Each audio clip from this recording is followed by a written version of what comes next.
Балалар, бізде қандай сабақ? Өте дұрыс айтасыңдар. Олай болатын болса, біз қазір осы сабағымызды 3 қадам әдіс арқылы бастайық. Балалар, көңіл күйлерің қалай сабаққа деген? Өте жақсы. Ал сабаққа дайындықтарың қалай? Сабаққа ынталарың қалай, балалар? Өте жақсы, отыра қойыңдар. Балалар, жаратылыстанудан үйге қандай тапсырма берілді? Аягөз айта ғой. Кенсіз пайдалы қазбалар дегенімізде мәтінді оқып түсініп өттім. Өте жақсы. Олай болатын болса, балалар, біз қазір қандай тақырыптармен жұмыс жасап жатырмыз жалпы? Алан? Пайдалы қазбалар. Пайдалы қазбалар, өте жақсы. Осы пайдалы қазбалар қаншаға бөлінеді екен? Алан? 3-ке бөлінеді, отыра ғой. Бекарыс, пайдалы қазбалардың түрлерін атай қойшы бізге.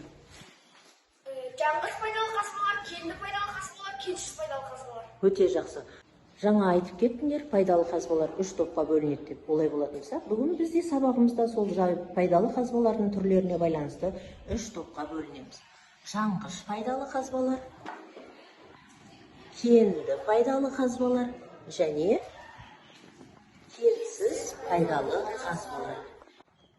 Балалар, осы үйге берілген кенсіз пайдалы қазба дегеніміз не деген тақырыпта топтан әр адам үй тапсырмасын айтуға дайындалайық. Кім айтады? Бірінші топтан қол көтерейік. Мен. Бекарыс, бастай ғой. Гранит, мәрмәр, әктас, фосфорит, құм, саз, ас тұзы бұлар кенсіз пайдалы қазбалар. Олардың құрамында металл болмайды.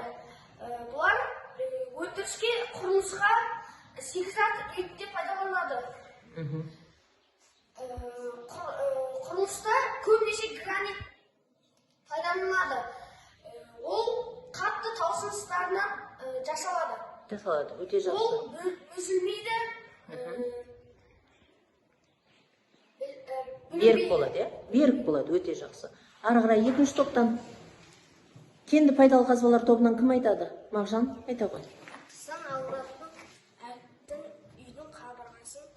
Ақтеймізді, күнде ақтеп жүрміз. Әктейді. Фосфоритті фосфор қышын өндіреді. Ас тұзы күнделікті өмірде қолданымыз. Өте жақсы. Ары қарай жалғастырамыз. Үшінші топтан кім екен бірінші қол көтеретін? Алан, айта ғой.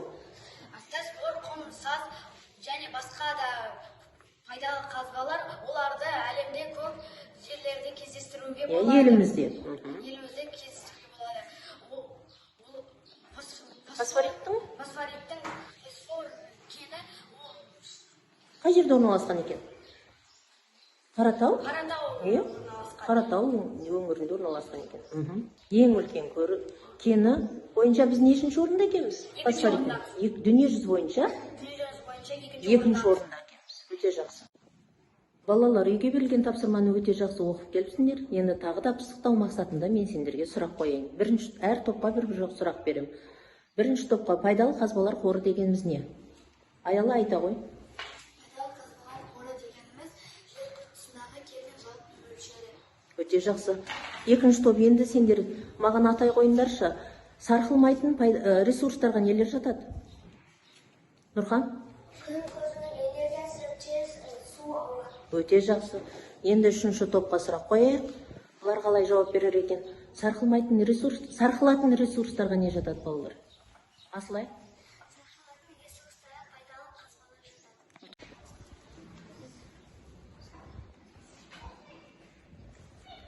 Өте жақсы, балалар. Бір-бірімен ақылдасып отырамыз. Шартты белгілерден қателеспеңдер.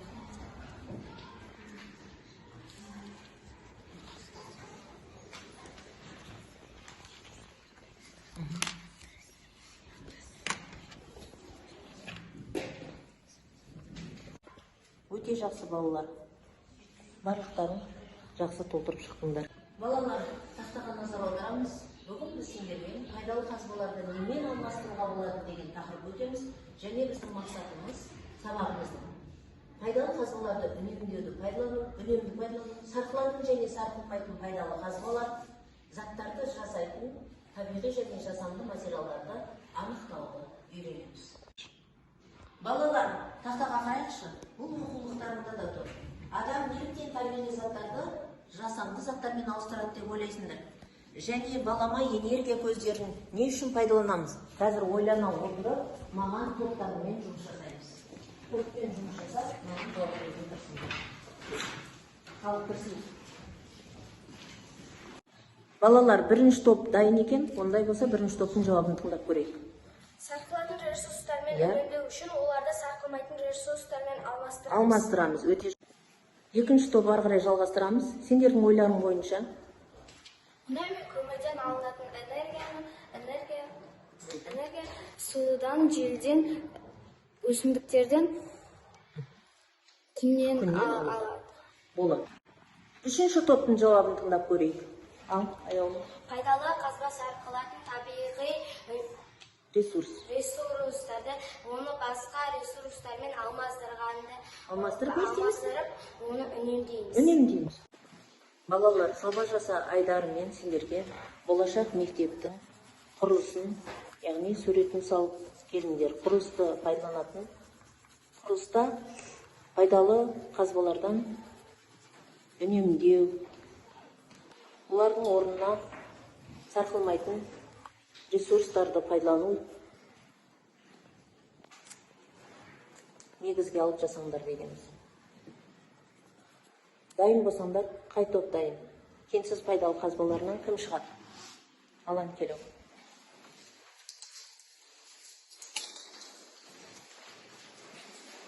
Солай тұрағым. Мен болашақта біздің мектеп пирамида сияқты болғанын қалаймын. Және мектепті мен шыныдан жасағым келеді. Өйткені шыны күн энергиясын жақсы өткізеді. Солай мектептің іші жылы және жарық болады. Сөйтіп біз батареяны Күн жылуын пайдалану арқылы не үнемдейміз? Пайдалы қазбаларды үнемдейді екенбіз. Өте жақсы. Келесі, екінші топтан кім шығады? Келе ғой, ая.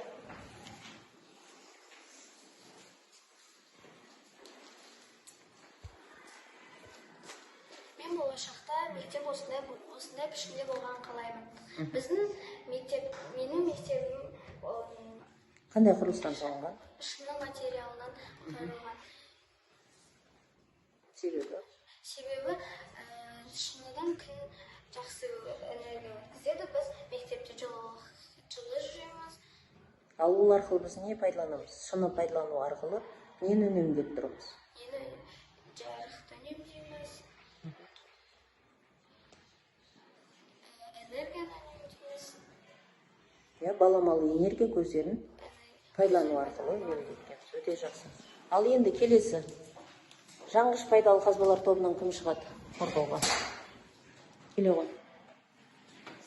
Қайсын дайынсыңдар келіңдер? Айжұлдыз шығасын ба? Шық.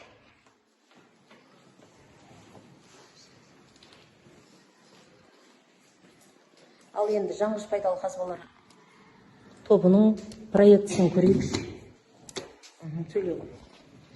Біз болашақта осындай пішінде болғанын қалаймыз. Күн сәулесін сияқты. Сен қандай құрылыс материалдарын пайдаланудың? Пластмасс, қатты пластмасс. Пластмасс түрін пайдаланбақшы болдың, және ол арқылы ал қандай энергия көздерін пайдаланасың? Жоқ, өзіңнің проектіңде қандай энергияны пайдаланасың? Күн энергиясын көрсетші кәдімгі сенде. Күн батареяларын көрсетсек, өзің салынған. Күн батареяларын пайдаланып кетесің. Өте жақсы. Отыра ғой.